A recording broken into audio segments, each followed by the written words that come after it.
오늘 하나님 말씀은 창세기 12장 1절로 3절까지 말씀을 중심으로 해서 복의 근원이 될지니라 하는 제목으로 생각을 해보자 합니다.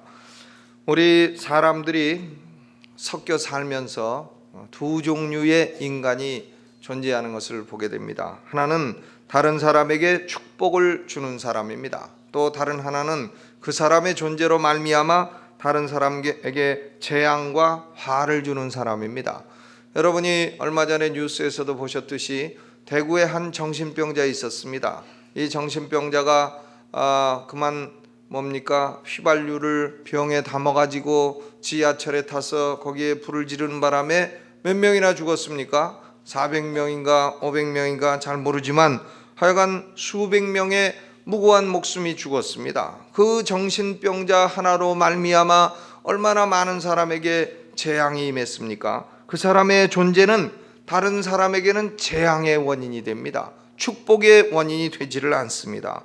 그러나 우리가 성경을 볼 때에 요셉과 같은 사람은 얼마나 그 사람이 고생을 많이 했습니까?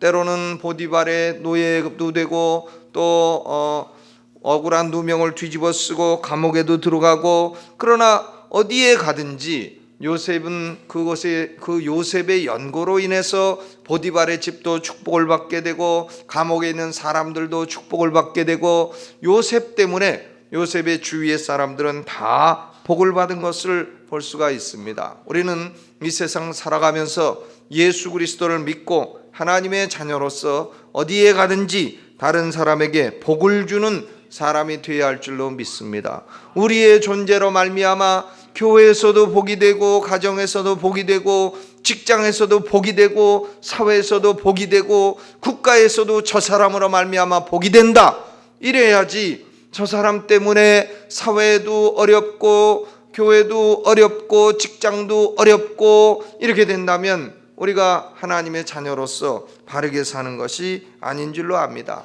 그런데 성경의 복의 근원이 된 인물로서 가장 대표적인 인물은 누구냐? 바로 오늘 본문의 아브람입니다. 아브람. 왜 성경에는 아브람도 있고 아브라함도 있느냐? 아브람이라고 하는 이름의 의미는 존귀한 아버지라, 그런 뜻입니다. 존귀한 아버지라. 그런데 이 아브람이 자녀가 없었습니다. 그래서 하나님께서 자녀의 약속을 주시고 창세기 17장 4절부터는 이제 내가 열국의 아버지가 되라, 존귀한 아버지에서 열국의 아버지가 되라 해서 아브라함으로 바꾸어 주신 것입니다. 그러니까 창세기 17장 4절까지는 아브람의 이름은 아브람입니다. 그러나 17장 이후로는 아브라함으로 나오게 되는 것입니다. 그렇기 때문에 아브람이나 아브라함이나 그분이고 똑같은 분입니다. 이 복의 근원이 된 아브람으로부터 우리가 복의 근원이 되려면 어떻게 살아야 되느냐 하는 그 비결을 배우기를 원합니다. 창세기가 몇 장으로 구성된 책입니까? 여러분 창세기 읽으면 몇 장까지 있죠? 50장까지 있습니다. 50장까지 있는데 창세기라고 하는 것은 그 의미가 뭐냐면 시작이라는 뜻입니다. 이 창세기에는 그 세 가지 위대한 인류의 시작이 기록이 되어 있습니다. 첫째는 아담으로 인해서 시작되는 전 인류의 시작입니다. 전 인류의 첫 조상은 누구냐? 아담입니다. 그런데 아담 이후에 모든 사람들이 노아 홍수 때에 죽었습니다. 그래서 이제 두 번째로 노아를 위시해서 새로운 인류가 시작이 됐습니다.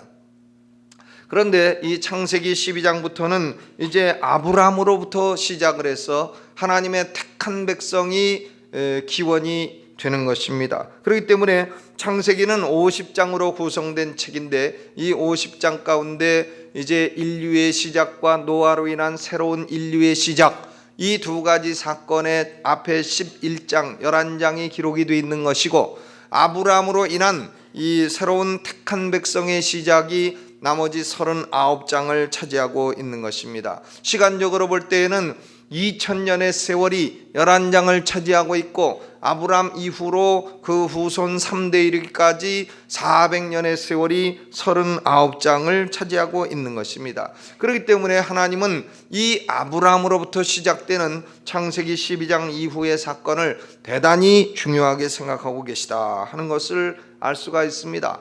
아브람은 기독교에서도 우리가 대단히 존경을 하지만은 회교 사람들도 존경을 하고 유대교인들도 존경을 하고 또 이슬람 사람들도 자기들의 조상으로 또 존경을 하고 이렇게 합니다. 그래서 기독교는 특별히 그를 믿음의 조상이라고 말을 하고 또 하나님께서는 아브라함을 하나님의 친구라, 내 친구라 이렇게 말씀을 하십니다. 그러므로 우리가 아브라함에 대해서 연구하는 것은 매우 유익한 연구가 될 것입니다. 이 아브라함이 오늘 창세기 12장 1절에 하나님의 소명을 받습니다. 여호와께서 아브라함에게 이르시되 너는 너의 본토 친척 아비집을 떠나 내가 네게 지시할 땅으로 가라. 그런데 아브라함이 이런 소명을 지금 어느 장소에서 받았느냐, 어느 곳에서 이 소명을 받았느냐 하는 것이 뚜렷하지 않습니다.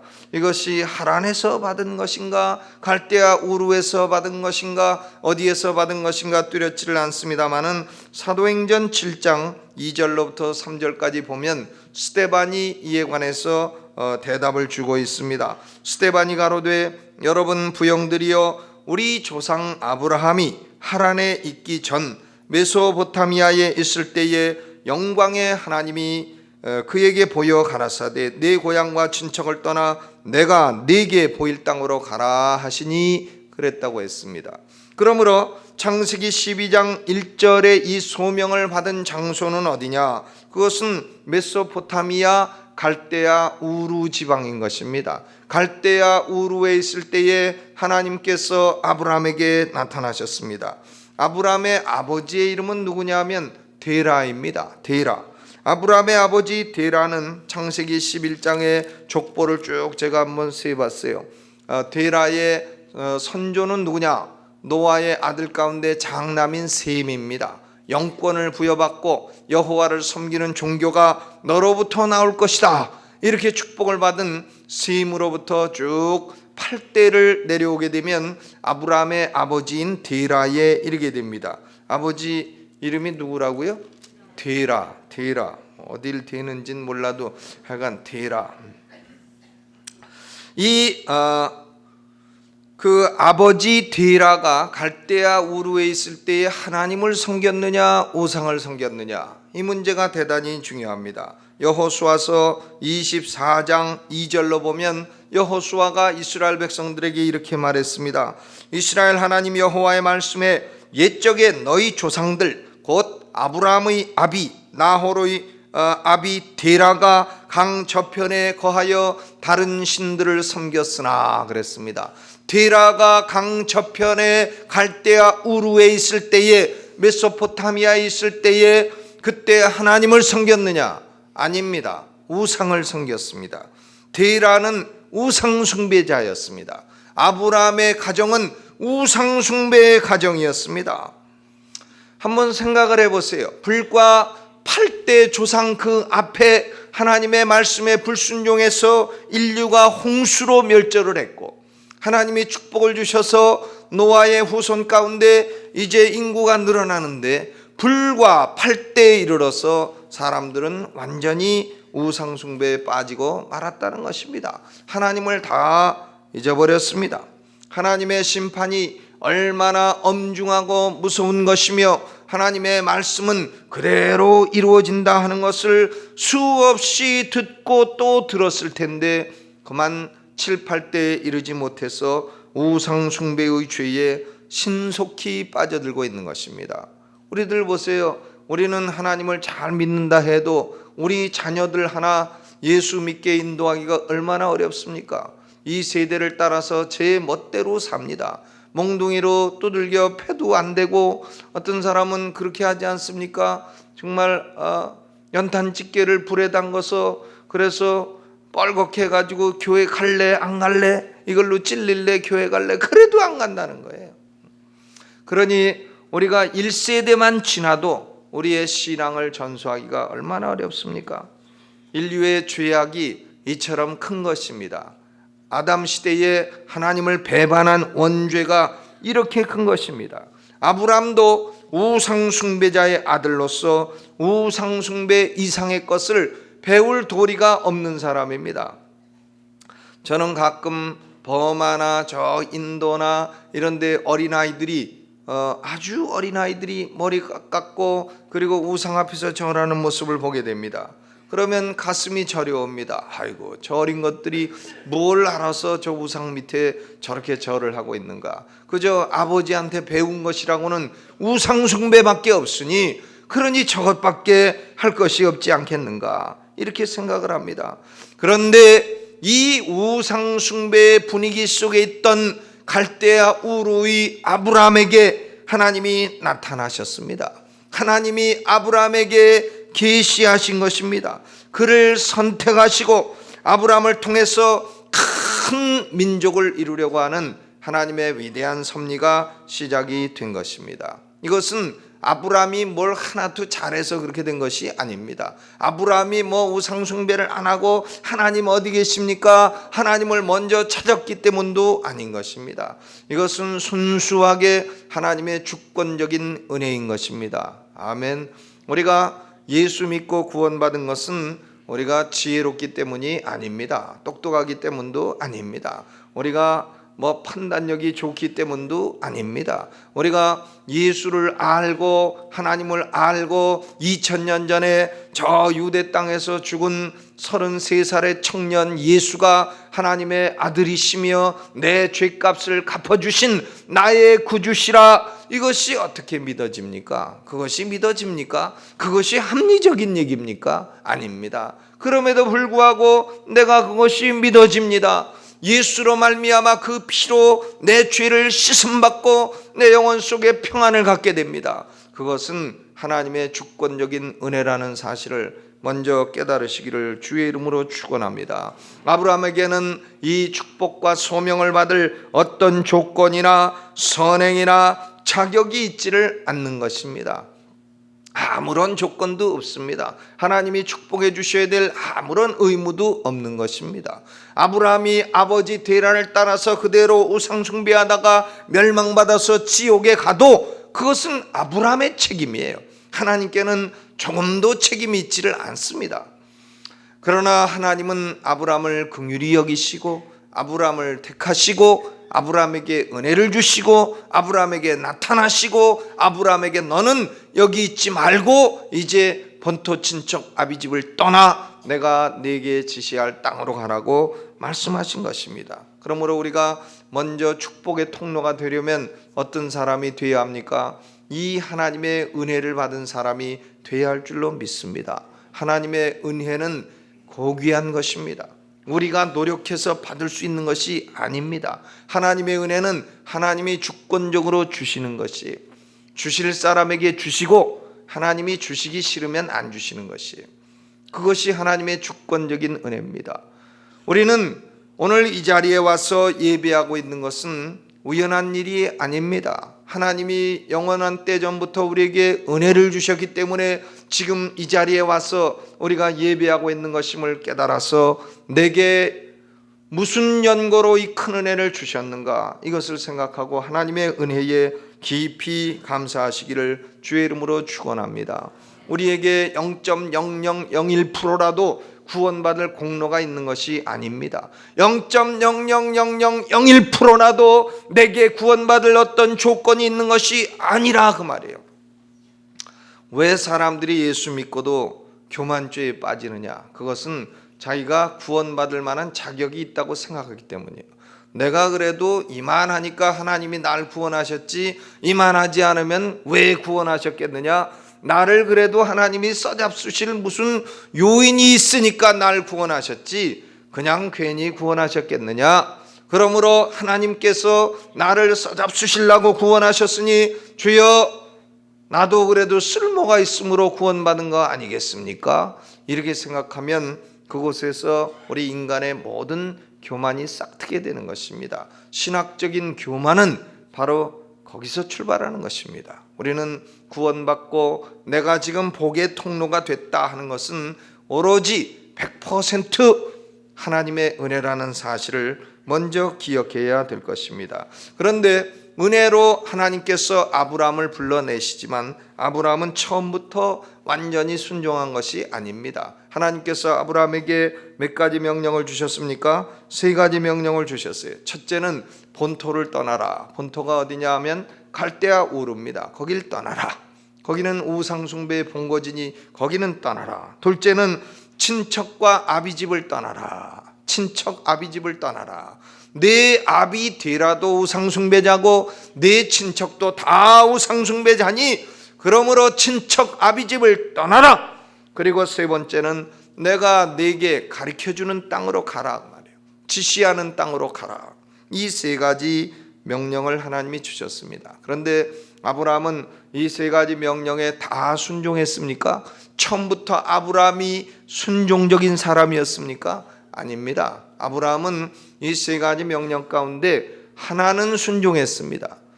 본토는 떠났습니다. 갈대아 우르를 떠나서 하란으로 올라갔습니다.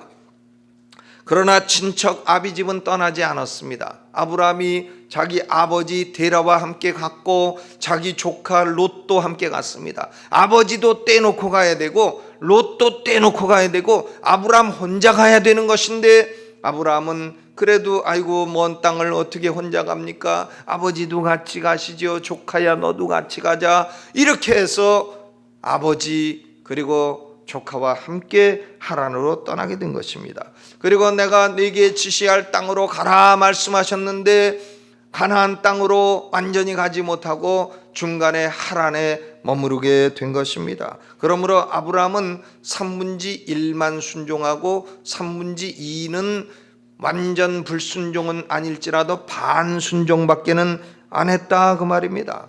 우리가 성경 그 이후의 역사를 보면 아브라함이 롯과 동행해서 좋은 꼴 본 게 없습니다. 조카 데리고 다녀서 좋은 꼴 본 게 없습니다. 아브라함이 아버지 데라를 함께 다녀서 이 하란에서 몇 년간 머물었느냐? 5년 동안 머물렀습니다. 아버지 데라의 그 의미의 이름은 뭐냐면 이름의 의미는 딜레이라는 뜻이에요. 지연시킨다는 뜻입니다. 아버지하고 함께 있는 동안은 하나님의 명령에 순종하는 것이 그만큼 지연됩니다.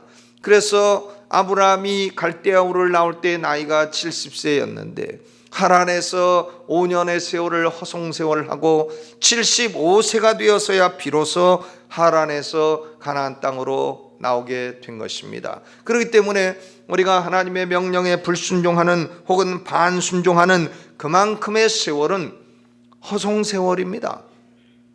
하나님 없이 사는 세월은 다 낭비예요. 그것은 영원한 세월 가운데에는 계산되지 않는 것입니다. 하나님께는 계산되지 않는 세월이에요. 그동안 하란에 있을 때에 아브라함이 하나님으로부터 무슨 계시를 받았느냐? 하나님이 아브라함에게 나타나셨느냐? 아닙니다. 5년 동안 하나님은 아브라함에게 아무런 계시도 주지 아니하시고 아무런 은혜도 주지 아니하시고 아브라함은 단지 5년 전에 받은 그 계시의 말씀 하나만 기억하고 있는 것입니다. 그러므로 우리가 하나님께 전적으로 순종하지 않으면 하나님의 은혜도 없고 그리고 세월도 낭비하게 되는 것입니다. 우리는 반순종으로부터 완전한 순종으로 나가기를 주의 이름으로 축원합니다. 그렇기 때문에 우리는 떠날 것은 철저히 떠나야 합니다. 불신 세계는 떠나야 됩니다. 우리가 인생을 살면서 나를 움직이는 세력이 뭐냐? 내 친척, 본토, 아비집, 우상에 의해서 지배받고 있는 본토, 친척, 아비의 세력이 나를 지금 주관하고 내가 거기에 이끌려서 피동돼서 살고 있느냐? 아니면 하나님의 말씀과 명령에 이끌려서 내가 거기 움직여서 이끌려 살고 있느냐? 이것이 중요합니다. 우상이냐 하나님이냐, 불신앙이냐 신앙이냐, 죄악이냐 경건이냐. 우리는 믿음에 의해서, 신앙에 의해서, 하나님에 의해서 움직이는 사람만이 이 세상을 살아가면서 복의 근원이 될 수 있음을 깨달아야 될 것입니다. 그러므로 우리는 자기 고향이든 자기 사업이든 자기 직업이든 자기의 무슨 활동이든 자기의 무슨 인연이든 하나님과 대결되고 하나님의 일을 지연시키는 이런 것들은 미적미적하지 말고 과감히 떠나버려야 됩니다. 그런 것들은 어떻게 잘라야 됩니까? 무쪽 자르듯이 척 잘라야 되는 것입니다. 우리가 본토 친척 아비집을 사랑합니다. 아버지도 사랑하고 자녀도 사랑하고 자매도 사랑하고 형제도 사랑하고, 그러나 그것에 이끌려서 하나님을 순종하는 일에 반대되고 하나님을 순종하는 일이 지연되고 한다면 우리는 우선순위를 확고하게 해야 됩니다. 마태복음 10장 37절에 예수님이 이렇게 말씀하셨습니다. 아비나 어미를 나보다 더 사랑하는 자는 내게 합당치 아니하고 아들이나 딸을 나보다 더 사랑하는 자도 내게 합당치 아니하다. 우리는 아들, 딸 얼마나 사랑합니까? 또 우리 부모님을 얼마나 사랑합니까? 그러나 예수님보다 더 사랑해서는 안 되는 것입니다. 하나님의 명령에 불순종하며 부모를 따라가면 안 되는 것이다, 그 말이에요. 그러므로 예수님의 요구나 믿음의 조상인 아브라함에게 하나님이 요구하신 것이나 똑같습니다. 우리가 본토 친척 아비집을 다 떠나버리면 무엇이 남습니까? 하나님 내 인생 책임지십니까? 내가 하나님의 피동돼서 움직여서 따라가면 하나님이 내 인생을 책임져 주십니까? 책임져 주십니다. 하나님은 아브라함에게 세 가지를 명령하시고 또 세 가지를 약속하셨습니다. 하나님의 명령은 그 이유는 자세히 설명되어 있지 않습니다. 왜 이렇게 하라 이런 이유는 없습니다. 단지 그 명령하실 때에는 그에 따른 축복의 약속이 주어져 있는 것입니다. 하나님은 세 가지 약속을 하셨습니다. 첫째로는 내가 너로 큰 민족을 이루게 하겠다. 내가 본토를 떠나서 이제 너는 고아되고 미아되고 패가 망신하는 것이 아니라 너로 말미암아 내가 큰 민족을 이루겠다. 민족의 창시자가 될 것이라고 했습니다. 결국 아브라함은 유대 민족의 창시자가 되었습니다. 우리가 하나님을 위해서 본토를 버리면 민족의 창시자가 됩니다. 하나님을 위해서 작은 것을 버리면 하나님은 우리에게 큰 것으로 축복해 주시는 줄로 믿습니다. 자존심을 내가 하나님을 위해서 버렸다 그러면 하나님이 억만배의 명예로 채워주십니다.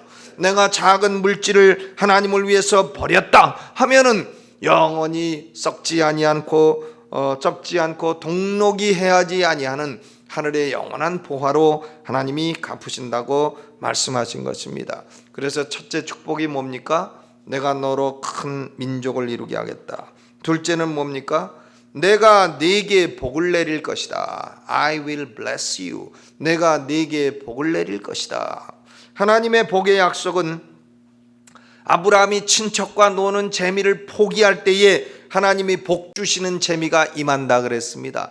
영육간의 복이 임한다 그랬어요. 현세 내세에 무제한적인 복이 임할 것이라고 했습니다. 셋째는 뭡니까? 내가 네 이름을 창대하게 하리라. 이름이 위대해질 것이라고 약속하신 것입니다. 아비집을 떠나서 아비의 이름도 상실되고 성도 상실되고 가문도 없어지고 이렇게 되는 것이 아니라 아브라함의 이름이 위대한 이름이 될 것이라, 영원토록 빛나는 이름이 될 것이라 그랬습니다.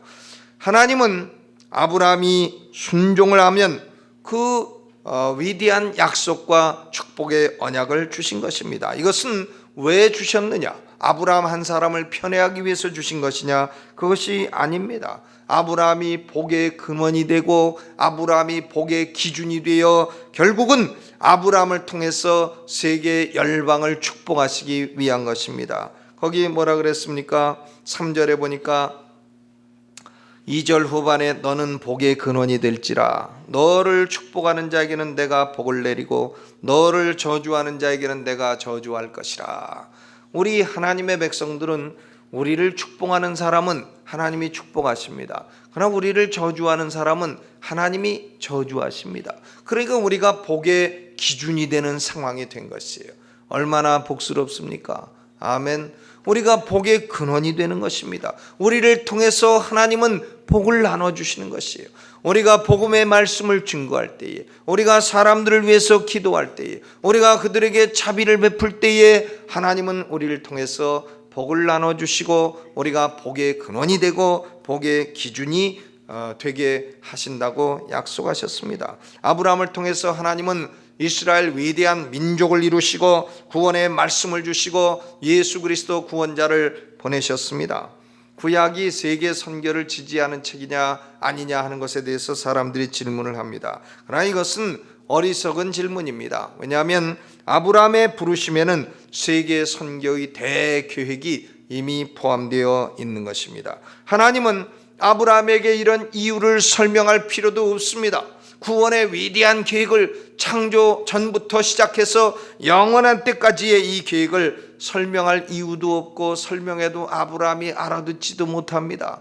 그러나 아브라함은 하나님의 말씀에 그저 순종하고 믿음으로 따라갈 때에 하나님은 이 위대한 역사를 이루시는 것입니다. 이제 아브라함이 좀 더 순종을 합니다. 하란을 떠납니다. 이제 아버지 데라도 하란에서 5년 만에 죽었습니다. 롯만 데리고 가나안 땅으로 들어갔습니다. 그러자 하나님께서 아브라함에게 두 번째 계시를 주십니다. 7절에 주시지 않습니까? 7절 한번 읽어봅니다. 여호와께서 아브라함에게 나타나 가라사대 내가 이 땅을 네 자손에게 주리라 하신지라. 그가 자기에게 나타나신 여호와를 위하여 그곳에 단을 쌓았다 그랬습니다.